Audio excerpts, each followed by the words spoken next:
반갑습니다. 한국금융개발원판사 정민영입니다. 이번 시간에는 신용장 통일규칙에 대한 내용들을 한번 살펴볼 텐데요. 일단 무역영어 전체에서 신용장, 즉 결제수단 중에서도 이 신용장이 차지하는 비율이 상당히 큰 만큼 특히나 영어로 된 문제들, 그리고 각 조문 1조부터 39조까지의 내용이 어떤 것이든 중요하게 출제가 될 수 있기 때문에 그 내용들, 특히나 시험에 나오는 내용들 위주로 조금 짚어서 설명을 해드리도록 하겠습니다. 기본적으로 문제 자체가 영어로 출제되는 것들이 많은 시험인 만큼 이 조문들, 기존에는 영어로 되어 있지만 하나씩 해석을 해보면서 실제 이런 식으로 문제가 출제가 되는구나라는 것을 여러분들이 파악할 수 있도록 그렇게 강의를 진행해 보도록 하겠습니다. 자, 그럼 신용장에 대해서 한번 살펴보도록 하겠습니다. 일단은 신용장 통일규칙, 즉 UCP 600이라고 합니다. 그래서 UCP는 600 버전이 가장 최근의 버전으로 2007년도에 개정이 된 이래로 계속해서 꾸준히 사용이 되어 오고 있습니다. 자, 신용장 통일규칙의 의의를 한번 보면 첫 번째, 신용장 통일규칙은 제1조 신용장 통일규칙의 적용부터 제39조에 이르는 대금의 양도까지 신용장 통일규칙이 이루어져 있고요. 신용장의 해석에 관한 규칙을 담고 있습니다. 신용장을 실제로 결제를 해서 처리를 할 때 직원들마다 해석의 기준은 있지만 그것을 놓고도 헷갈려하는 경우들이 상당히 많이 있습니다. 그렇기 때문에 어느 정도 이 신용장의 해석을 이렇게 해라라는 식으로 이제 만들어낸 게 바로 신용장의 통일 규칙입니다. 자, 그리고 2007년도 역시 개정된 신용장 통일 규칙 버전 UCP 600입니다. 600 버전은 동 규칙이 1933년에 제정된 이래로 수차례 이루어진 개정 중 가장 최근, 현재 상황에서는 2007년도 개정이 가장 최근 버전입니다. 그리고 상업신용장에 관한 보편적인 규범이 되어 왔습니다. 그래서 어떤 직원들이든지 신용장을 해석함에 있어서는 바로 이 신용장 통일 규칙을 확인하고 정리를 하도록 되어 있습니다. 자, 세 번째 내용 보시면 UCP 600은 동 규칙에 따라 발행된 신용장에 적용되며 동 규칙에서 규정하고 있지 않은 신용장에 대해서도 국제 관습으로서 적용될 수 있다라고 하고 있습니다. 신용장 통일 규칙은 역시 이 상업신용장을 가지고 어떻게 해석하느냐, 그 기준을 삼고 있다라는 것으로 기억을 해두시면 되겠죠. 자, 그럼 1조의 내용부터 전체 내용을 한번 살펴볼 텐데요. 신용장 통일 규칙이 1조부터 제39조까지 이루어져 있지만 실질적으로 앞에 있는 부분들, 지금 나오는 1조의 신용장 통일 규칙의 적용 범위에서부터 이제 선화증권이라고 하는 제20조까지의 내용이 사실상 시험에 거의 주를 이룹니다. 때문에 거기 있는 내용들은 조금 상세하게 보고 시험에서 어떻게 출제되는지 짚어드리도록 하겠습니다. 자, 일단 신용장 통일 규칙의 적용 범위 제1조는요. 밑에 보시면 제6차 개정 신용장 통일 규칙, 제2007년에 개정된 제600호라 그래서 UCP 600이라고 부릅니다.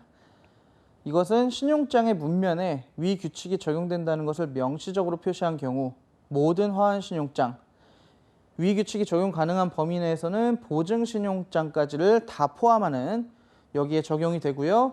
이하 이제 신용장이라고 하는데 이 규칙은 신용장에서 명시적으로 수정되거나 그 적용이 배제되지 않는 한 모든 당사자를 구속한다.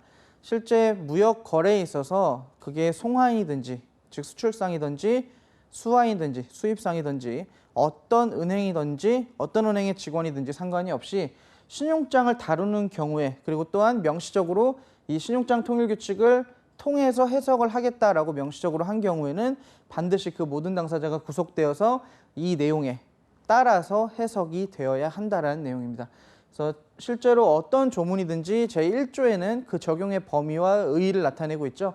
그래서 역시 1조에서 신용장 통일 규칙이 어떻게 적용이 되는지 명시적으로 적어 놓으면 모든 거래 당사자들을 구속돼서 사용을 한다라는 것을 명시적으로 넣어 놓고 있습니다. 자, 그래서 신용장에 보면 저 문구가 들어가 있어요. 42라 그래서 은행들 간의 이제 코드 번호죠. 우리가 신용장이 어떻게 사용된다, 어떤 버전이 사용된다라고 할 때는 그 코드 넘버를 쓰고 42라고 하면 신용장에 어떤 버전 우리가 LC에 subject to 어떤 버전을 우리가 사용하겠다라고 하는데 저렇게 UCP latest 버전이라 그래서 가장 최근의 UCP 버전으로 우리가 이 본문을 해석하겠다라고 적어 놓습니다. 그래서 저렇게 명시적으로 적어 놓는다면 신용장 통일 규칙이 현재까지 버전이 UCP 600 버전이니까 UCP 600 버전으로 신용장을 해석하면 되겠구나라고 생각할 수 있는 거죠.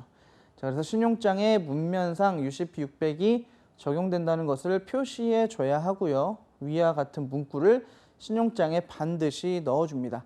신용장은 기본적으로 여러분들이 아는 그 거래 문서 같은 A4 용지 같은 거에 코드 넘버를 줬고 그 코드 넘버별로 신용장에서 표시하는 어떤 은행이 어떤 업무를 하고 이 신용장은 매입인지 지급인지 인수인지 이런 것들을 다 적는 쭉 적어서 보통 통상적으로 여러 장으로 발행이 됩니다. 근데 이거를 이제 누가 해석하냐에 따라서 그 문면을 다르게 볼 수 있기 때문에 가장 최근의 버전으로 한다. 그래서 이 문구를 딱 넣어 놓습니다. 자, 그리고 화환신용장은 BL과 같은 운송 서류를 그리고 같이 환어음에다가 첨부한 신용장을 화환신용장이라고 부릅니다. 똑같은 신용장, 그냥 신용장 할 때 통상 우리가 부르는 신용장은 저 화환신용장이죠.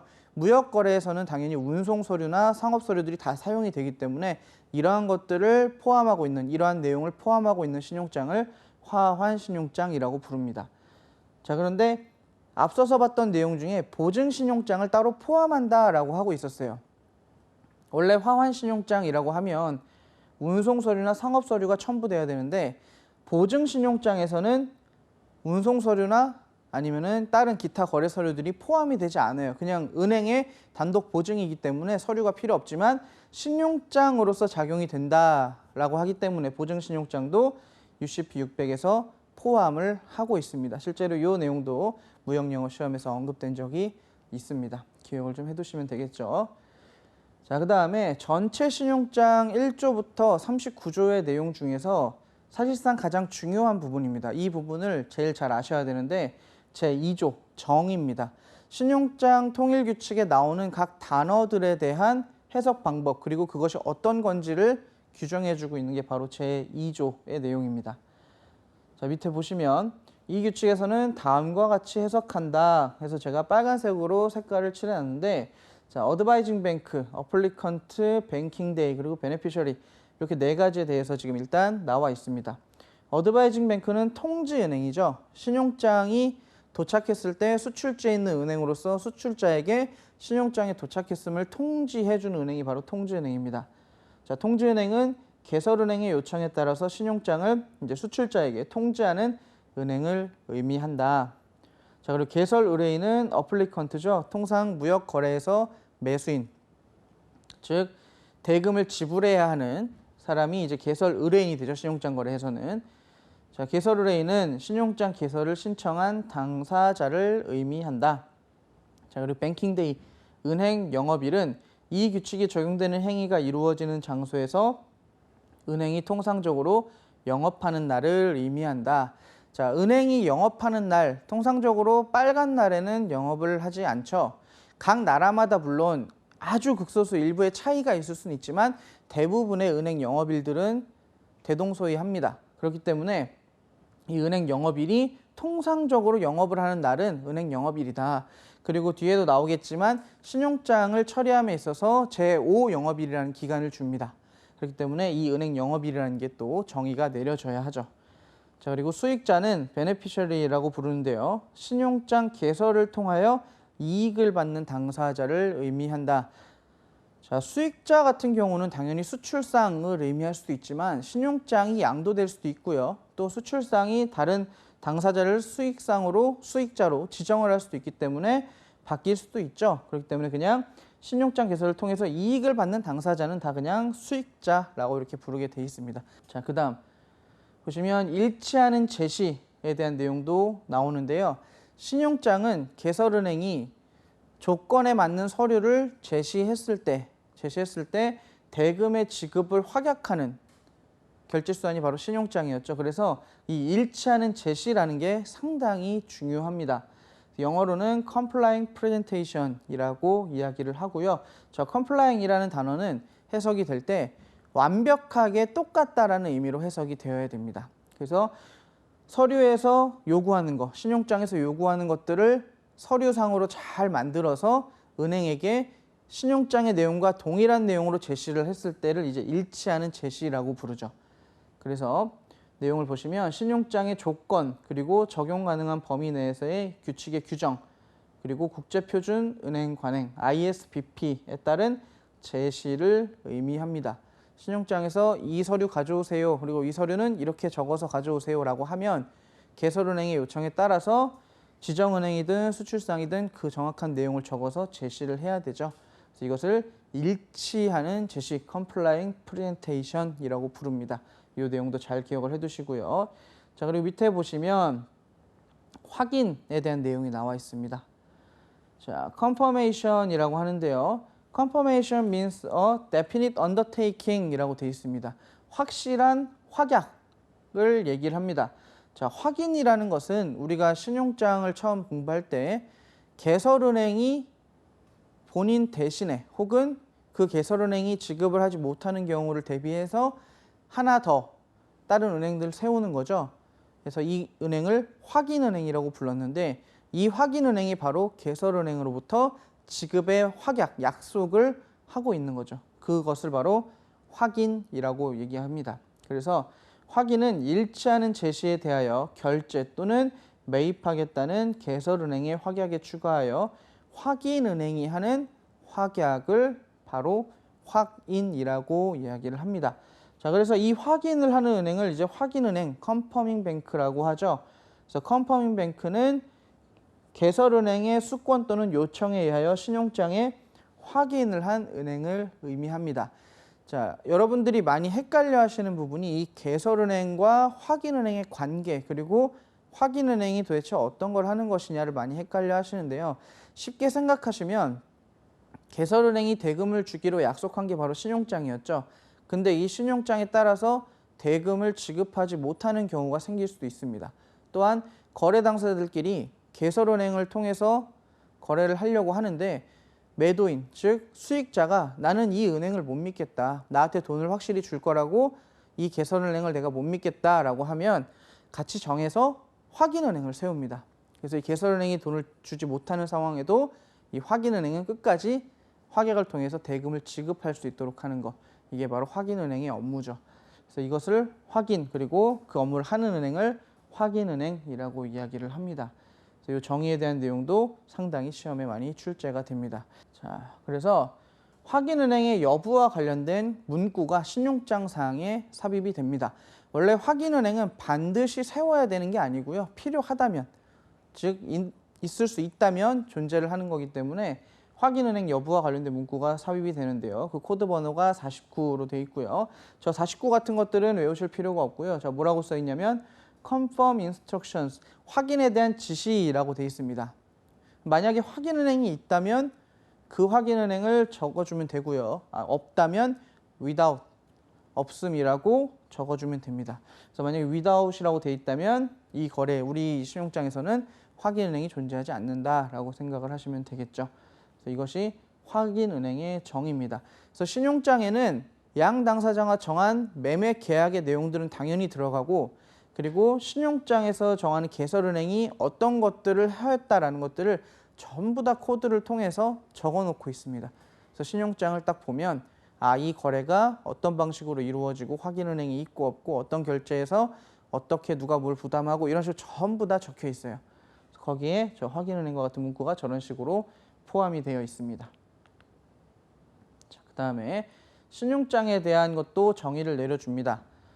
그래서 신용장은 그 명칭과 상관없이 개설은행이 일치하는 제시에 대하여 결제하겠다는 확약으로서 취소가 불가능한 모든 약정을 말한다. 자, 신용장은 원칙적으로 개설은행이 발행을 하게 되면 취소가 불가능합니다. 자, 그 이유는 여러분들이 생각해 봐도 쉽게 생각할 수가 있습니다. 신용장이라는 것은 은행이 수입업자, 즉 개설의뢰인을 대신하여 지급을 보증하는 거죠. 근데 이 지급의 보증을 임의적으로 쉽게 깨트리거나 할 수가 없는 거죠. 왜냐하면 수익자에 대해서도 대금 지급의 약속을 하고 있기 때문에 신용장 개설은행이 신용장을 개설해놓고 나 안 할래, 나 취소하겠다 라는 임의의 의사표시를 기본적으로 할 수가 없습니다. 그래서 신용장이라는 것은 결제하겠다는 확약, 내가 신용장에 제시하는 서류와 일치하는 서류가 나한테 돌아오면 내가 반드시 약속한 대로 대금을 지불하겠다라는 이 확약을 취소가 불가능한 모든 약정이 적힌 것을 바로 신용장, 크레딧이라고 부릅니다. 여러분들이 흔히 부르는 이제 letter of credit 그리고 그냥 일반 credit이라는 단어가 동일하게 사용이 되는 거죠. 자, 그 다음 밑에 내용 보시면 안어라 그래서 결제에 대한 내용이 나옵니다.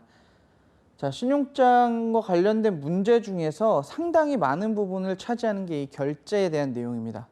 자, 보시면 결제는 다음과 같은 내용을 의미한다라고 되어 있습니다.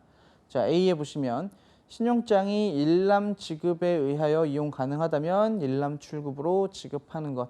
자, 일람 지급이라는 게 A 항목에 보시면 to pay at sight라고 되어 있죠. at sight 보자마자 at sight 보자마자 서류를 보자마자 대금을 바로 주는 거. 이거를 일람 출급, 일람 지급이라고 하죠.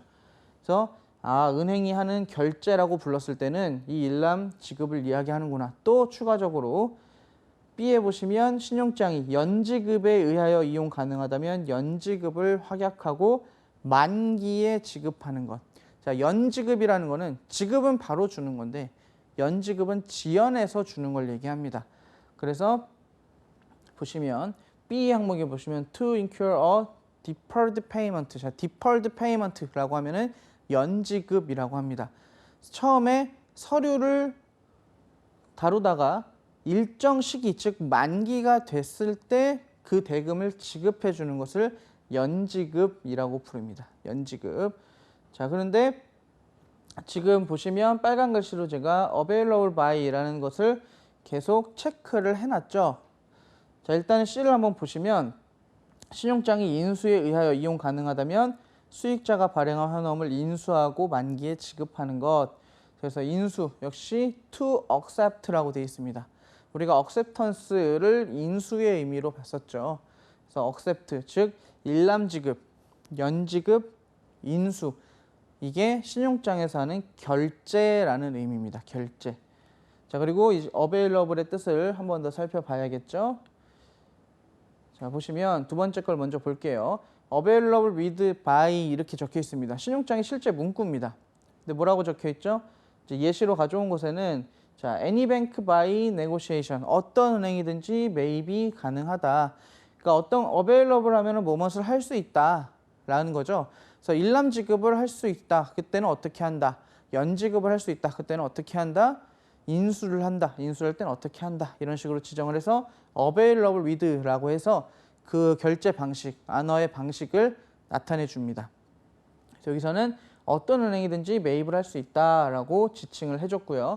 역시 개설은행이 쓰는 문구입니다. 전부 다. 그리고 위에 첫 번째 거를 보시면 자, 신용장은 원칙적으로 취소 불능으로 발행이 된다고 말씀을 드렸죠.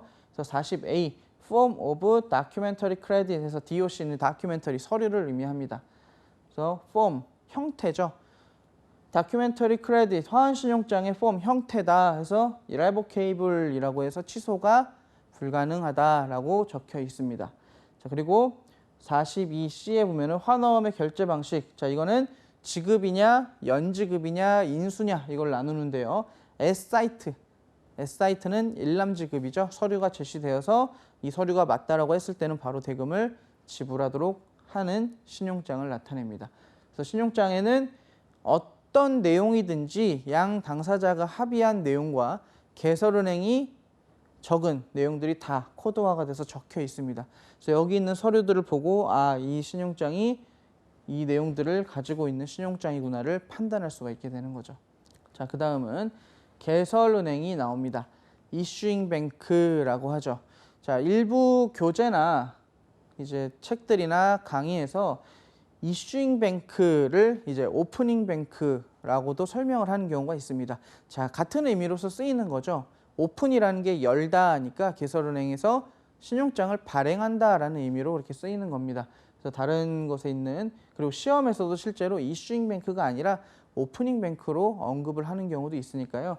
일단 개설은행이 이슈잉 뱅크라고 신용장 통일 규칙에 나와 있지만 같은 의미를 지니는 단어가 나온다면 역시 그것도 개설은행.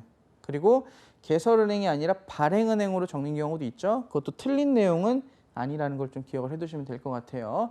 자, 개설은행은 개설 의뢰인의 신청 또는 그 자신을 위하여 신용장을 개설한 은행을 의미한다. 그래서 issuing bank라고 부르고요. 이 은행이 개설의뢰인을 지급 보증하는 은행이죠. 자, 그리고 매입. 자, 우리가 역시나 신용장을 공부하다 보면 또 헷갈리는 게 바로 이겁니다. 왜냐하면 신용장의 결제에서는 우리가 결제 방식을 일람지급과 연지급 그리고 인수 이 세 가지로 나눴었죠. 근데 계속 신용장에서 언급할 때 이 매입을 떼놓고 얘기해요. 그래서 결제 또는 매입, 결제 및 매입 이런 식으로 언급을 하는데, 자, 매입 같은 경우는 통상 개설은행이 지급합약을 하는 조건이 아니고요. 지정은행들이 하는 행동입니다. 자, 보시면 매입은 일치하는 제시에 대하여 지정은행이, 그리고 지정은행에 상환하여야 하는 은행 영업일 또는 그 전에 대금을 지급함으로써 또는 대금 지급에 동의함으로써 환업 및 또는 서류를 매수하는 것을 말한다. 쉽게 생각하면 이겁니다. 개설은행한테 서류가 가야 되는데 그 중간에서 서류를 사들이는 역할을 하는 것. 그 은행들도 신용장과 전혀 연계가 없는 은행들이 아니라 전부 다 개설은행이 지정한 은행들이죠. 그래서 지정한 은행이 이 서류에 제시일 전에 혹은 대금을 미리 지급함으로써 수수료를 받는 거죠. 환원과 서류들을 다 사들이는 겁니다. 그래서 대금을 먼저 지불을 해주고 이 서류를 가지고 개설은행에 지급을 해서 대금을 수령하는 거죠. 그래서 이러한 행동을 매입, 네고시에이션이라고 이야기를 합니다. 그래서 반드시 매입 같은 경우도 일치하는 제시가 이루어져야 당연히 서류를 매입하고 이 매입한 서류를 추후에 개설은행을 통해서 대금을 지급받도록 하겠죠. 자, 그 다음에 프레젠테이션. 자, 제시는 어떤 것이냐라고 또 정의를 하고 있어요. 제시는 신용장에 의하여 이루어지는 개설은행 또는 지정은행에 대한 서류의 인도 또는 그렇게 인도된 그 서류 자체를 의미한다라고 하고 있습니다. 그래서 제시는 반드시 일치하는 제시가 이루어져야 하는데, 자, 통상적으로 우리가 실무에서 수출상이 수출지에 있는 매입은행, 내 서류를 개설은행까지 보내기엔 시간이 오래 걸리고 확인을 받는 시간이 오래 걸리기 때문에 수출상이 수출지에 있는 은행으로 서류를 다 준비해서 서류를 매입을 시키는 은행, 이 매입은행에게 서류를 줄 때 그것을 바로 제시라고 합니다. 그리고 개설은행에게 주기 위해서 다른 은행으로 개설은행이 지정한 은행으로 서류를 전달하는 것도 제시라고 하죠. 그래서 그렇게 인도된 서류 또한 그렇게 인도된 그 서류 자체를 제시라고 부릅니다. 자, 그리고 제시자는 제시를 하는 보통 통상은 수익자겠죠. 수익자가 신용장에 서류를 챙겨서 제출을 하니까요. 그리고 은행 또는 다른 당사자 누구든지 서류를 넘겨주는 역할을 하면 그것은 제시자, 프레젠터가 되는 겁니다. 그래서 이 정의에 대한 내용들이 시험에서 영어 그리고 한글 전부 다 언급이 될 수 있기 때문에 기억을 좀 해두시고요. 각각의 의미들이 나누는 그 뜻하는 단어들의 의미가 실제로 살펴보면 즉 신용장의 거래 전체 흐름을 이해를 하고 있다면 크게 어려운 것들은 아닙니다. 그렇기 때문에 반복적으로 또 뒤에서 계속 언급이 될 거예요. 그때마다 이 단어가 이런 정의를 갖고 있었지라는 거를 기억하시고 보시면 조금 더 수월할 거라 생각이 듭니다. 자, 그 다음 제3조 이제 해석입니다. 신용장에서는 실제로 여러 가지 문구들이 많이 사용이 됩니다. 그런데 이 문구들을 해석함에 있어서 개인적으로 혹은 은행마다 다르게 해석을 한다면 그 신용장의 원 의미가 개설은행의 취지 그리고 수익자가 이해한 내용과 다르게 될 수도 있겠죠. 그래서 이러한 것들은 이렇게 해석을 해라 라고 만들어 놓은 조문이 바로 제3조 인터프리테이션 해석입니다. 보시면 이 규칙에서는 다음과 같이 해석한다 라고 되어 있습니다. 영어를 먼저 보시면 두 번째 줄에 where applicable, 자, 적용이 가능한 경우에 적용이 가능한 어디든지에 자, words in the singular include the plural and in the plural include the singular. 자, singular 처음에 단어가 단수 근데 단수는 복수 플로럴을 포함한대요. 자, 복수를 포함하고 플로럴 복수는 include the singular 단수를 또 포함한답니다. 무슨 얘기겠어요? 복수와 단수를 구분하지 않고 어떻게 쓰든 상관이 없다라는 겁니다. 단수와 복수가 사실상 굉장히 중요한 경우가 생길 수도 있죠. 예를 들어서 물건을 얘기한다거나 어떤 은행을 지칭한다든가 관련된 당사자를 지칭할 때도 단수와 복수의 의미가 중요할 수 있지만 통상적으로 거래상에 다른 내용들이 다 신용장에 적혀 있기 때문에 단수와 복수를 적절히 섞어서 쓰기보다 그냥 단수나 복수든 통일해서 쓰거나 아니면 복수를 단수로 쓰고 단수를 복수로 쓰든 알아서 보겠다라는 의미입니다. 자, 그리고 가장 중요한 문구죠. A credit is irrevocable even if there is no indication to that default. 자, 신용장은 취소 불능이라는 표시가 없더라도 취소가 불가능하다. To that effect입니다. 그래서 취소 불능이라고 no indication, 지시가 없더라도 어떻게 되는 거예요? Credit is irrevocable. 취소가 불가능하다는 얘기입니다. 그래서 신용장은 취소 불능이라는 표시가 없습니다. 신용장에. 실제로 적혀 있지가 않아요. 그래도 이거는 뭐예요? 취소 불능이라는 뜻입니다. 근데 취소 불능이라는 표시가 당연히 없으니까 취소 불능인데 만약에 신용장에 이것은 취소가 가능하다. 뭐 쓸 수는 있겠죠. 그렇게. 만약에 적혀 있다면 그건 취소 불능이 아니겠죠. 그런데 일반적으로 제시되는 모든 신용장들은 원래 취소 불능으로 발행된다. 그래서 이 문구를 잘 기억을 해두셨다가 시험에 나왔을 때 답을 맞출 수 있어야겠죠.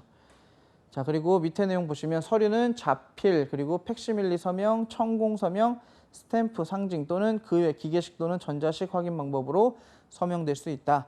자, 서명의 방식은 크게 나누고 있지 않습니다. 뭐 고무인을 찍든 그냥 서명을 하든지 청공으로 뚫어서 서명을 하든지 전혀 상관은 없다. 자, 그런데 이제 이 문구에서 중요한 건 이거였죠. 단수는 복수를 포함하고 복수는 단수를 포함한다. 단수와 복수는 상관없이 쓸 수 있다. 그리고 신용장은 취소 불능이라는 문구가 없더라도 기본적으로 취소 불능이다라는 거 기억을 해두셔야겠고요. 자, 공증, 사증, 공인 또는 이와 유사한 서류의 요건은 그 요건에 부합하는 것으로 보이는 서류상의 모든 서명, 표시, 스탬프 또는 라벨에 의하여 만족될 수 있다. 자, 이 내용은 실제로 여러 은행들이 거쳐가면서 서류를 만지다 보면 그 서류에 서명이나 사인들이 들어가 있습니다. 그런데 이러한 것들은 요건에 부합한다라고 보이는 어떤 표시가 있다면 그것은 요건에 부합하는 것으로 본다. 그 서명이 조금 삐뚤어졌거나 다른 내용으로 보인거나 이렇지만 않으면 그 내용은 다 만족될 수 있다. 원래 원조건과 비슷하다면 만족될 수 있다. 자, 그리고 또 중요한 게 이거죠. 서로 다른 국가에 위치한 같은 은행의 지점들은 다른 은행으로 본다. 자, 당연히 예를 들어서 한국과 미국에 있는 두 은행, 당연히 다른 은행이죠. 그런데 한국에 있는 은행이 미국에 브랜치를 뒀어요. 그러면 이 한국과 미국의 은행 이름이 똑같습니다. 지점만 다르고. 근데 나라가 다르기 때문에 이거는 다른 은행으로 구분을 지어서 해석을 합니다. 그래서 맨 마지막 줄 보시면 branches of bank in different countries. 나라가 다르다면 considered 여겨진다. to be separate bank 분리된 은행으로 그렇게 여겨진다라고 하고 있죠.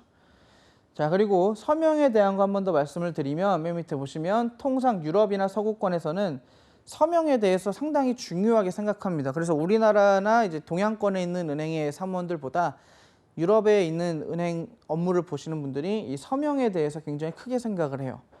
자, 근데 현대 사회에서는 전자문서 형태나 팩스 형태로 서류를 통한 계약이 많이 체결이 되고 있죠, 실질적으로. 그래서 서명의 형태는 어느 정도는 자율성을 조금 띠고 있다라고 보시면 됩니다. 그래서 실제 실무에서도 그 서명의 내용을 전혀 알아보지 못하지 않는 한 대부분 부합하는 내용으로만 적혀 있으면 서명으로 인정을 하곤 합니다.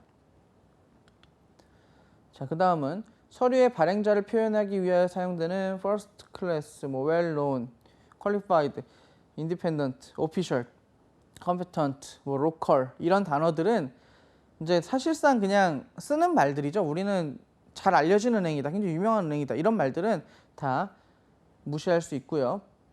수익자를 제외하고 해당 서류를 발행하는 모든 서류 발행자가 그냥 사용을 할 수 있습니다. 근데 어차피 은행들은 이걸 따로 잘 알려진 은행이구나 이러면서 해석하진 않는다는 얘기죠. 그래서 과장되거나 허황된 표현을 수익자는 사용하지 못하도록 합니다. 수익자 자체한테는 사용을 못하도록 해요. 물건을 파는 사람한테는. 왜냐하면 자칫 잘못하면 이게 악용이 될 수도 있죠. 물건을 파는 수단으로. 근데 이제 실제 무역 거래에서는 크게 실제 사용을 하진 않고 있지만 수익자들은 이런 문구 사용하지 마라. 그리고 어차피 은행에서도 이거는 무시를 거의 합니다. 자, 그리고 서류에 사용하도록 요구되지 않았다면 신속하게, 즉시 또는 가능한 빨리 이런 단어들도 역시 무시가 됩니다. 어차피 기한을 맞추면 돼요. 신용장에도 제시 기한이 있기 때문에 그 기한만 맞추면 되는 거지 최대한 빨리 해라 이런 것들은 그냥 무시해서 은행이 처리를 한다는 얘기입니다. 자, 그리고 그 시경, 그때쯤 이런 단어로 on or about을 나타내는데요. on or about은 그 날짜의 5일, 전 5일 그리고 후 5일 이걸 다 합쳐서 그 날짜의 기간으로 해석을 합니다. 그래서 예를 들어서 뭐 1월 15일이다. 그러면 1월 15일을 기준으로 1월 10일부터 1월 20일까지 총 11일입니다. 해당 일자를 두고 앞으로 5일, 뒤로 5일 해서 11일간에는 뭐 선적을 하든 아니면 다른 정박을 하든 이 기간들을 정해준다는 얘기입니다. 그래서 on or about이라는 뜻은 그렇게 해석을 한다. 그래서 선화증권 같은 데도 저 on or about이 적혀 있는 경우가 있어요. 실제로 항해 일자가 언제냐라고 했을 때 그 항해 일자를, 출발 일자를 on or about을 적어놓고 날짜를 적으면 그 날짜의 전 5일, 후 5일 사이에 우리가 항해를 출발하겠다라는 식으로 표현을 하게 되는 거죠. 그래서 이렇게 on or about이라는 의미를 사용을 합니다. 그리고 자, 선적 기간을 위해서 이제 기간을 정할 때 쓰는 단어들이 있어요. to, until, till, from 이런 단어들이 있는데 자, 그리고 between 명시된 일자 또는 일자를 포함합니다. to, until, till, from, between은요. 선적 기간을 정할 때. 그런데 before, after는 선적 기간을 정할 때 자, 언제까지 선적하세요라고 하면 해당 일자를 before와 after를 들어서 쓰면 이거는 그 일자를 제외한다라는 겁니다. 자, 뭐랑 이거를 비교하셔야 되냐면 to, until, from, between은 그냥 한 번에 쭉 외우시면 되는데 자, from이란 단어가 이제 문제가 생겨요. 자, 선적을 위해서는 했고 자, 만기를 정하기 위해서 from과 after라는 자, 앞에서 우리가 선적을 정할 때도 from이라는 단어가 나왔죠. 근데 선적 기간을 정할 때 from은 일자를 포함했어요. 그런데 만기, 기간의 끝을 정할 때 언제부터 언제까지 해라라고 할 때 from을 쓰면 이 from은 뭐예요? 명시된 일자를 제외합니다. 그래서 from은 다른 단어들과 다르게 after 같은 경우는 선적에도 그렇고 만기일에도 그렇고 전부 다 당해일자를 포함하지 않거든요. 그런데 from은 선적 일자를 정할 때의 from은 해당 일자를 포함하고 만기를 정할 때는 from에서 해당 일자를 제외시킵니다. 상당히 중요한 거고요. 시험에서 많이 출제가 됩니다. 그래서 밑에 정리를 다시 해놨어요. 선적 기간을 정하기 위해 사용하는 from은 해당 일자를 포함하지만 만기를 정하기 위한 from은 해당 일자를 제외한다는 점에서 차이가 있다. 이 내용을 반드시 기억을 해 놓으셔야겠습니다. 자, 그 다음에 좀 간단한 내용들이에요. 전반과 후반, 이거는 1일에서 15일, 그리고 16일부터 말일까지를 전반과 후반기로 나눈다. 그리고 초, 중, 말은 1일에서 10일, 11일에서 20일, 21일에서 말일 이렇게 초, 중, 말로 나눈다는 내용. 이거는 크게 뭐 시험에서 자주 언급은 안 되고요. 기본적인 내용으로 여러분들이 잘 알고 있는 내용입니다. 자, 그리고 신용장과 원인계약인데요. 상당히 내용은 많지만 자, 이거를 정리를 해보면 무슨 뜻이냐. 신용장의 독립성과 관련된 언급입니다. 신용장은 제가 앞서서 신용장에 대한 기본 이론들, 결제에서 설명을 드렸던 것들과 동일하게 신용장은 다른 매매 계약과는 별개의 계약이라는 거 설명을 드렸을 거예요. 그래서 여기서도 그거를 얘기합니다. So credit by its nature is a separate transaction from the sale or other contract. 그 매매나 혹은 other contract, 다른 계약과 separate transaction, 분리된 거래이다. 그래서 이 신용장을 이렇게 독립성을 언급해 줍니다. 내용 보시면 신용장상의 은행은 신용장의 내용만 보고 거래를 할 뿐이며 그 실제 매매 계약의 내용 및 기타 계약 관계는 이 신용장에다가 영향을 끼칠 수가 없습니다. 신용장이 발행된 순간부터는 모든 은행은 신용장에 있는 내용만 보고 일을 합니다. 그 앞서 양 당사자, 매도인과 매수인이 계약했던 내용들이 중요한 게 아니라 신용장이 발행됐으니까 이 신용장의 내용만 가지고 보겠다라는 뜻입니다. 그래서 실제로 서류를 제시할 때는 신용장상의 내용을 제외한 기타 계약서나 서류들을 애초에 첨부하지 말라고 합니다. 그러니까 어차피 우리는 신용장에 있는 내용만 딱 보고 신용장에서 요구하는 서류만 우리는 살펴볼 거다. 그러니까 다른 서류들 다 주지 마라, 필요 없다. 신용장에 있는 것만 우리는 확인하겠다라고 딱 분리를 해놓습니다. 그래서 이제 신용장의 독립성을 강조하는 문구로서 해석이 되는데요. 그 내용이 바로 이거죠. 개설은행은 개설의뢰인이 원인 계약이나 견적 송장 등의 사본을 신용장의 일부분으로 포함시키려는 어떠한 시도도 하지 못하게 하여야 한다. 분리시키라는 얘기입니다. 개설은행은 볼 때 우리는 신용장에 있는 것만 보겠다라는 겁니다. 이거를 제4조 신용장의 독립성으로 이야기를 하죠. 자, 그리고 제5조는 신용장의 추상성이라고 부르는데요. 그 이유가 Banks deal with documents라고 해서 은행은 서류만 보고 거래를 합니다. 자, 굉장히 정말 추상적인 거예요. 실제 굉장히 큰 금액을 다루면서 서류만 맞으면 대금을 지불하는 거예요, 은행은. 그러니까 물건을 실제로 나가서 살펴보거나 그 물건에 대한 내용을 묻지 않습니다. 서류가 맞으면 대금을 지급해요. 그래서 이거를 신용장의 추상성이라고 부르죠. 그래서 Principle of Abstraction이라고 그래서 이렇게 부르는데요. 자, 은행은 서류로 거래하는 것이며 그 서류가 관계된 물품, 용역 또는 의무 이행으로 거래하는 것은 아니다라고 이야기를 하고 있습니다.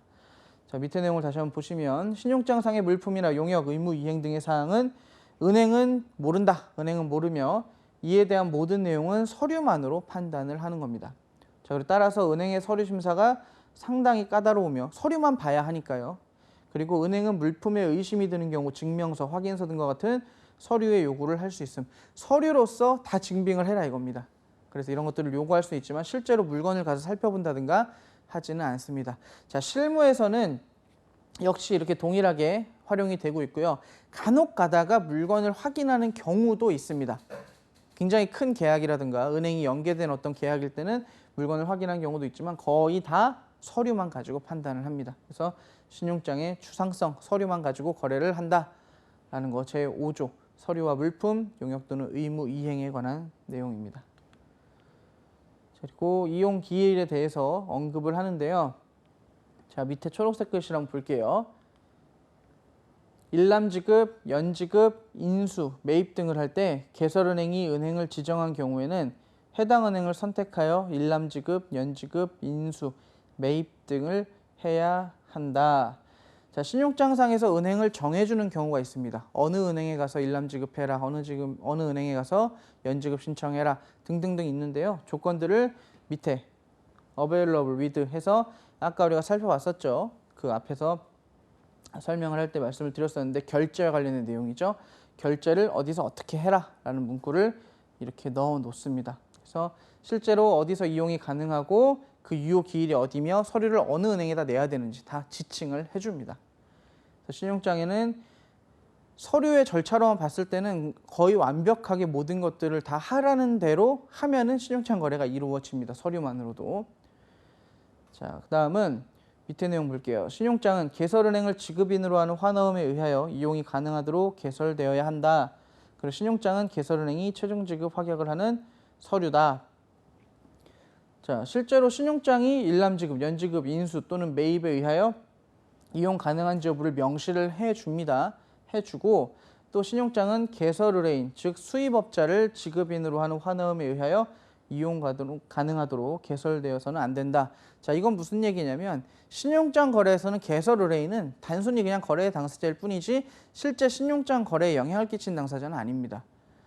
개설은행 자체가 대금 지급을 약속하고 있기 때문에 수입업자는 크게 개입이 안 되는 거죠. 그래서 수입업자가 개입이 되는 이 환어음은 이용하도록 개설되어서는 안 된다. 단순히 신용장 거래에서는 개설은행까지 지급을 하도록 하는 방식으로 이렇게 일람지급, 연지급, 인수, 매입을 이용이 가능하도록 명시만 해둬라 라는 뜻입니다. 그래서 전부 다 신용장의 맥락상 개설은행이 최종적으로 담보를, 그러니까 확약을 담보하고 있기 때문에 거기까지만 내용을 언급해라 라는 거죠. 자, 그 다음은 신용장은 제시를 위한 유효기일을 명시해야 한다. 자, 저것도 이제 상당히 중요한데요. 실제로 신용장을 언제까지 제시를 하느냐, 그리고 어디에다 제시를 하느냐. 자, 이 부분에 대해서 굉장히 많은 이야기들이 있습니다. 자, 정확하게 기억해 두실 거는 신용장에서 얘기하는 제시는 수출지에 있는 지정은행으로 서류를 제시할 때가 그 제시 일자입니다. 대부분 개설은행까지 가는 날짜를 생각을 해서 제시를 해야 되는 거 아니냐, 서류를. 신용장에서 얘기한 서류를 다 챙겨서 개설은행한테 갖다 줘야 되는 거 아니냐라고 하는데 개설은행은 저 다른 나라에 있죠. 그 서류가 가는데 상당한 시간이 오래 걸립니다. 근데 물론 개설은행까지 가는 시간을 고려해서 서류를 챙기는 것이 좋긴 좋습니다. 실무적으로.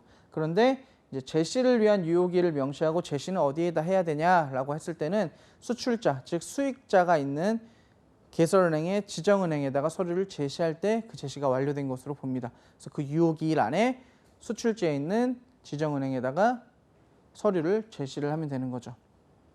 자, 그리고 두 번째 보시면 신용장이 이용 가능한 은행의 장소가 제시를 위한 장소이다. 신용장이 이용 가능한 은행이라는 거는 개설은행이 지정한 은행을 얘기하는 거죠. 생뚱맞은 아무 은행에다가 그냥 서류를 갖다 제시하면 이게 무슨 서류냐 이렇게 하겠죠. 그래서 이렇게 지정은행에다가 수출지에 있는 은행에다가 제시를 하는 것이 그 유효기일을 지키는 것이다. 근데 이제 실무적으로는 조금 이제 개설은행까지 가는 시간을 고려해주면 더 좋긴 좋다라는 거죠. 자, 그래서 신용장의 만료는 반드시 표시되어 있어야 하고요. 그리고 신용장의 제시의 유효기일은 수출지에 지정은행에 제출하는 기일을 얘기한다는 거 기억을 해두시고요. 자, 예를 들어서 12월 31일까지 신용장 서류에 제시기일이 지정이 됐다면 수익자는 수입지에 있는 개설은행에 12월 31일까지 제시하는 것이 아니라 수출지의 매입은행, 즉 지정은행에다가 제시가 된다면 적법하게 제시가 되는 것으로 봅니다. 다만 실무상에서 12월 31일을 서류 제시기일로 지정한 경우에 가능한 개설은행으로 12월 30일까지 들어가도록 하는 게 좋긴 좋겠죠. 빠르게 들어가는 거니까. 근데 이제 저 유효기를 얘기할 때는 수출지에 있는 지정은행을 이야기한다라는 거 체크를 해두시면 되겠습니다.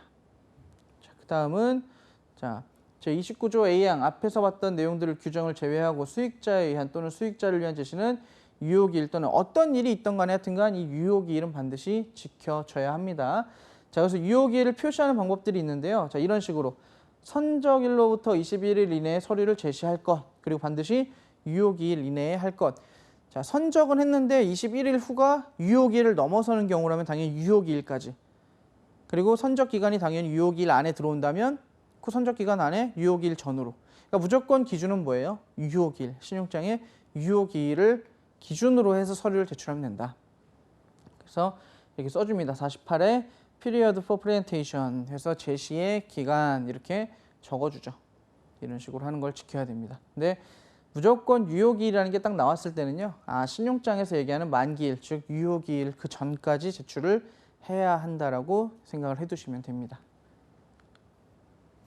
자, 그럼 개설은행의 의무가 무엇이냐? 자, 신용장에서 규정된 서류들이 지정은행 또는 개설은행에 제시되고 그것이 신용장 조건에 일치하는 제시의 경우 개설은행은 다음과 같은 결제 의무를 부담한다. 자, 여러분들이 신용장을 생각할 때 그리고 신용장 통일규칙을 생각할 때 딱 한 가지의 기준을 두시면 돼요. 무조건 신용장에서는 개설은행이 대금을 지급합니다. 최종적으로. 그래서 최종 지급 확약을 물론 있는 경우 확인은행이 하겠지만 일반적인 신용장 거래에서 개설은행이 지급 담보를 하고 있기 때문에 최종 지급을 개설은행이 확약하고 있다. 그래서 그 의무를 바로 개설은행의 의무에 A항에 바로 넣는 거죠. 그래서 신용장이 개설은행에서 일람지급, 연지급, 인수에 의해서 이용될 수 있는 경우 그리고 신용장이 지정은행에서 일람지급에 의하여 이용될 수 있는데 지정은행이 대금을 지급하지 않는 경우 어떤 은행들이 대금을 지급하지 않아도 최종적으로 뭐예요? 개설은행은 돈을 줘야 된다 이 뜻입니다. 개설은행이 신용장을 발행했고 이 거래에 대금을 지급하기로 하는 확약을 최종적으로 하고 있기 때문에 그렇습니다. 그래서 개설은행은 자기가 지정한 은행들이 돈을 안 주더라도 최종적으로 대금 지급을 확약하고 있는 은행이다. 이렇게 기억을 해두시면 되겠죠. 자, 그 다음은 연지급, 인수, 매입 쭉쭉 나옵니다. 원래 이제 결제의 의미로서 개설은행이 지급, 연지급, 인수를 했었죠. 자, 그 다음에 마지막에 이제 매입은 따로 떼서 하는데요. 자, 연지급이든 인수든 매입이든 결제와 관련된 거를 지정은행들이 수행하지 않는다. 그럼 누가 한다? 개설은행이 그 지급을 담보한다라는 겁니다. 지금 대금을 지급하지 않는 경우, 만기에 지급하지 않는 경우, 매입하지 않는 경우 뭐든지 다 지정은행이 하지 않으면 최종적으로는 누구다? 개설은행이 이 대금의 지급을 확약, 즉 담보를 한다라는 얘기입니다. 이게 가장 큰 개설은행의 의무죠. 자, 또한 개설은행은 신용장의 개설 시점으로부터 취소가 불가능한 결제의 의무를 부담합니다. 취소가 불가능합니다. 신용장은 그냥 발행했다가 임의적으로 취소하고 이런 게 아니라 신용장은 원칙적으로 개설 시점으로부터 취소가 불가능한 결제 의무를 부담합니다. 물론 추후에 조건 변경이나 취소가 있긴 있습니다. 조건 변경이나 조건의 취소가 있긴 한데 신용장은 원칙적으로 신용장이라는 게 발행됐으면 그것은 취소가 불가능한 결제 의무를 개설은행이 지닌다. 자, 그래서 신용장의 개설은행은 조건부 대금 지급 확약서인 신용장을 발행하는 시점부터 취소가 불가능한 결제의 의무를 부담하고요. 신용장은 원칙적으로 취소 불능이며 어느 한 당사자에 의해서 일방적으로 취소가 될 수 없습니다. 반복적으로 나오는 말인 만큼 시험에서도 상당히 많이 언급이 되니까요. 기억을 해두시고요. 자, 그다음 개설은행은 일치하는 제시에 대하여 결제 또는 매입을 하고 그 서류를 개설은행에 송부한 지정은행에 대하여 신용장 대금을 상환한 의무를 부담한다. 자, 개설은행은 자기를 대신해서 대금을 미리 지급한 지정은행이 있으면 그 지정은행이 서류를 갖고 오면 당연히 그 지정은행한테 대금을 줘야겠죠. 상환을 해줘야겠죠.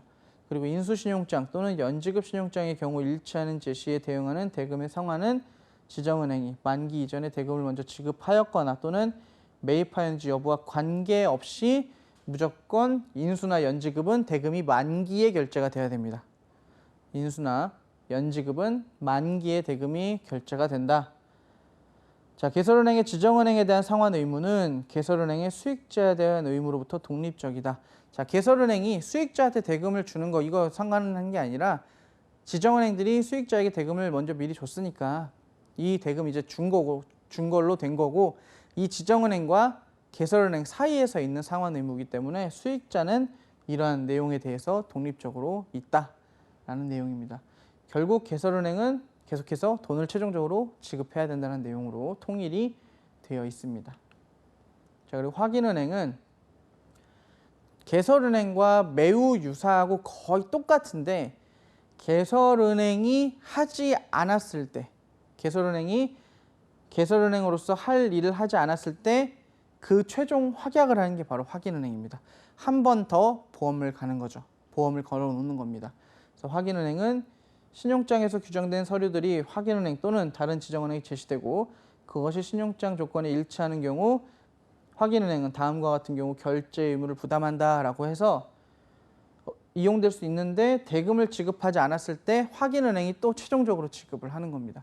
그래서 확인은행이 있는 경우에는 개설은행도 지급하지 못하는 상황에서 확인은행이 지급을 하게 되는 거죠. 개설은행의 내용과 거의 동일합니다. 그래서 연지급의 의무를 부담하였으나 만기의 대금을 지급하지 않는 경우 확인은행은 지급을 해줘야 됩니다. 그래서 실제로 개설은행에 담보를 한 번 더 하는 게 바로 확인은행이죠. 자, 그리고 신용장이 다른 지정은행에서 인수에 의하여 이용될 수 있는데 해당 지정은행이 그 지정은행을 지급인으로 한 환원금을 인수하지 않거나 자, 그 환원금을 인수하였더라도 만기에 또 대금을 안 줬대요. 그러면 확인은행이 대금을 줘야 됩니다.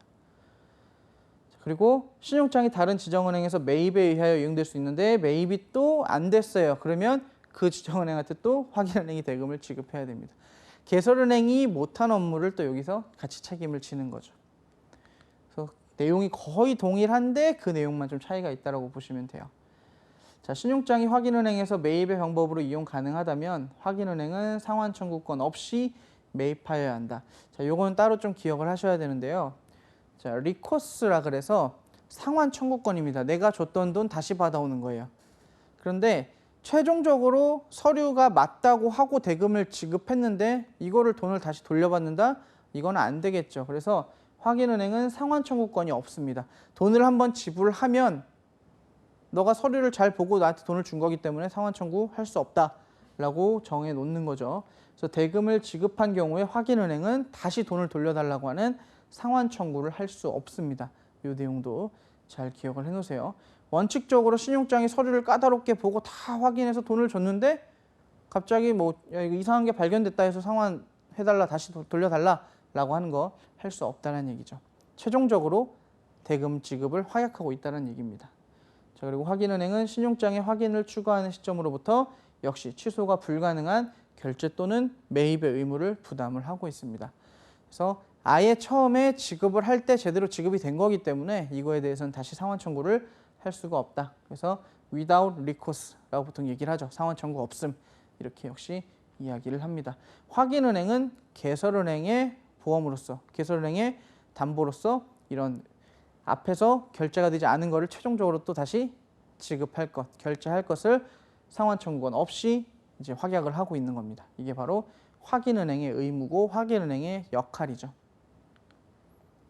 자, 그리고 또 비슷한 내용들이 나오는데요. 밑에 글씨 보시면 인수신용장 또는 연지급 신용장의 경우 일치하는 제시에 대응하는 대금의 상환은 다른 지정은행이 그 신용장의 만기 이전에 대금을 먼저 지급하였거나 또는 매입하였는지 여부와 관계없이 무조건 만기에 대금을 지급합니다. 항상 기준은 똑같아요. 인수나 연지급, 나중에 돈을 주기로 한 이 계약들에 있어서는 항상 만기 때 그 약정한 기간에 대금이 지급된다는 거, 이거를 기억을 해두시면 헷갈리지 않습니다. 그래서 확인은행도 그때 가서 대금을 지불을 해줘야 되는 거죠. 만기가 되면. 다른 데서 결제 안 하면 확인은행이 결제하는 겁니다.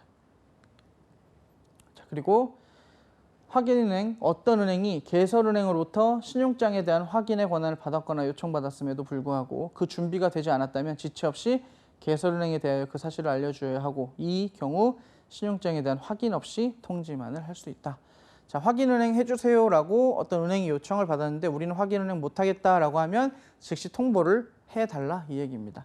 자, 정리를 하면 확인은행은 개설은행의 보험과 같은 역할로서 최종적인 지급 의무를 지니고 있다. 그리고 확인은행은 확인의 사실을 요청받으면 확인의 권한에 대한 답을 바로 고지를 해줘야 된다. 그 지급 방법과 상관없이 확인은행은 최종 지급은행으로서 역할을 임의적으로 포기할 수 없다. 확인을 해주기로 했으면 그때부터는 포기를 할 수가 없는 게 바로 확인은행의 의무입니다. 그래서 개설은행의 일을 한 번 더 보험처럼 역할을 해주는 게 바로 확인은행이다 이 얘기입니다. 그래서 개설은행과 확인은행의 의무까지 잘 알아두셔야겠죠. 자, 기출문제를 보시면 자, 방금 봤던 확인은행과 관련된 내용으로 출제가 됐네요. UCP 600에 따르면 다음 중 확인은행의 올바른 행동 반침은 무엇인가? 자, 연지급으로 사용할 수 있는 화환신용장에 따라 수익자는 일치하는 서류를 확인은행에 제출한다. 아, 연지급하고 인수는 무조건 만기에 돈을 주기로 약속했었죠. 자, 그런데 수익자는 확인은행들이 서류들을 매입하고 이에 대한 확약으로 선지급해 줄 것을 요청한다. 자, 수익자가 내 것 좀 이거 대금 깎아서 나한테 줘도 되니까 돈을 빨리 달라, 선지급 좀 해달라 라고 이야기를 합니다. 자, 두 가지죠. 일단 연지급으로 서류가 들어왔고 연지급으로 들어왔는데 이거를 수익자가 빨리 선지급을 해달라고 했습니다. 자, A에 보시면 수익자에게 지급할 것을 확약하고 개설은행에 동의를 얻는다. 자, 확인은행은 개설은행부터 확인을 받은 은행이기 때문에 스스로가 판단을 합니다. 그래서 별도의 동의를 받을 필요가 없어요. A는 틀리고요. B에 만기에 지급할 것을 확약하고 수익자의 요청을 거절한다. 왜 선지급해달라 그러냐? 나는 연지급이나 인수일 때는 무조건보다 만기에 지급한다. 자, 원칙이죠. B 맞습니다. 자, 근데 C에 보시면 연지급 확약, 지금 확약을 해달라고 했고 선지급해 줄 것을 요청했죠. 이런 경우에 어떻게 할 수 있는 거예요? 확인은행은 수익자의 매입 요청에 의해서 해당 서류를 할인 매입하여 선지급할 수도 있습니다. 자, 원래 원칙은 뭐예요? 연지급이나 인수를 할 때는 무조건 만기 때 지급하는 것이 무조건 기준이다. 그런데 요청이 있는 경우 어떻게 할 수 있다? 매입 요청에 따라서 할인 매입. 말 그대로 대금이 1,000만 원이면 원래 만기 때 1,000만 원을 받기로 하는 건데 수익자가 내가 돈을 좀 빨리 받아야 됩니다 라고 하기 때문에 지금 바로 돈을 주는 거죠. 그럼 1,000만 원이 아니라 뭐 900만 원만 주든가 아니면 일정 수수료 퍼센트가 있겠죠. 1,000만 원에서 그걸 떼고 선지급을 해주는 겁니다. 이런 경우 될 수 있다. 원칙은 만기 그리고 수익자 요청에 따라서 할인 매입하는 경우도 있다라는 거 기억을 꼭 해놓으시고요. 뒤에 보시면 수익자에게 소구권에 대한 동의서를 받는다. 자, 원래 원칙적으로 확인은행은 소구권을 행사하지 못하도록 돼 있죠. 소구권이라는 게 뭐냐? 바로 상환 청구권입니다. 리코스. 리코스는 확인은행 제시할 수 없다 그랬죠. 그래서 D도 틀리다. B하고 C가 됩니다. 원칙은 만기 지급. 선지급 확약이 있는 경우에는 할인 매입의 방법으로 지급할 수 있다. 기억을 반드시 해놓으시고요. 자, 결제, 안어라고 우리가 얘기를 하는데 이 결제 의미에 해당되지 않는 것은 자, 3번에 보시면 신용장이 매입으로 이용이 가능하며 환원 및 서류를 매수하는 것. 자, 우리가 이거 이제 헷갈릴 수 있다라고 분명히 말씀을 드렸어요. 지급, 연지급, 인수는 신용장 UCP 600의 결제에 해당하는 내용이고요. 여기 있는 매입, 지금 3번에 있는 매입의 내용은 별도로 뺐죠. 왜냐, 매입은 신용장의 지정은행들이 하는 일이고 연지급, 지급, 인수는 개설은행 본인이 하는 일이죠. 그래서 결제와 매입을 따로 떼놨습니다. 그래서 결제 또는 매입이라고 얘기를 하죠. 근데 문제에서 결제라고 했으니까 1번에 일람지급, 2번에 연지급, 4번에 인수가 있죠.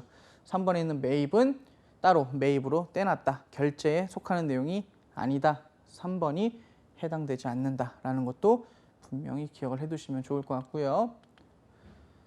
자, 결제는 일람지급, 연지급, 인수에 의한 것만 결제라고 부릅니다. 자, 그 다음에 자, which is wrong?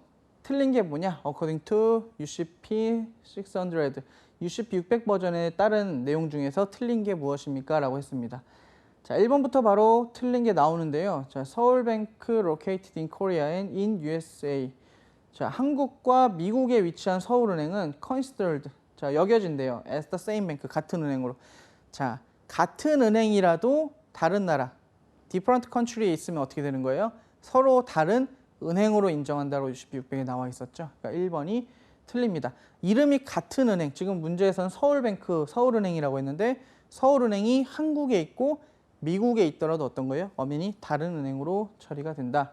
자, 그리고 나머지 보시면 신용장은 취소 불능이라는 표시가 없더라도 취소 불능이고요.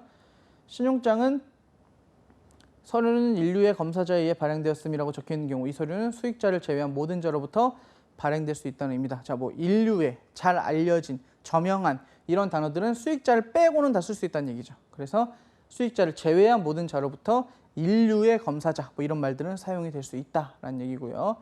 4번에 자, from이죠.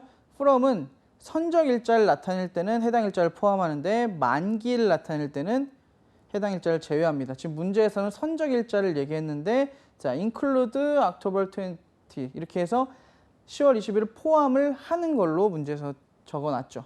그래서 실제로 선적 일자에는 from이 포함이 됩니다. 맨 앞에 from이 있죠. 포함이 되는데 만기를 표시할 때는 from이 포함이 되지 않는다라는 겁니다. 자, 전체 신용장과 관련된 내용들 쭉 살펴봤는데요. 물론 지금 현재 1조부터 8조까지의 내용만 일단 살펴봤습니다. 신용장 전체에서 상당히 중요한 부분이고 특히나 해석이나 정의 부분, 이 부분에 대해서는 그대로 본문을 옮겨놓고 시험에서 문제가 출제되는 경우도 많으니까요. 이 점 주의하시고 잘 기억해 두시면 되겠습니다. 강의 오늘 여기까지 진행하도록 하겠습니다. 한국금융개발원 강사 정민용이었습니다. 감사합니다.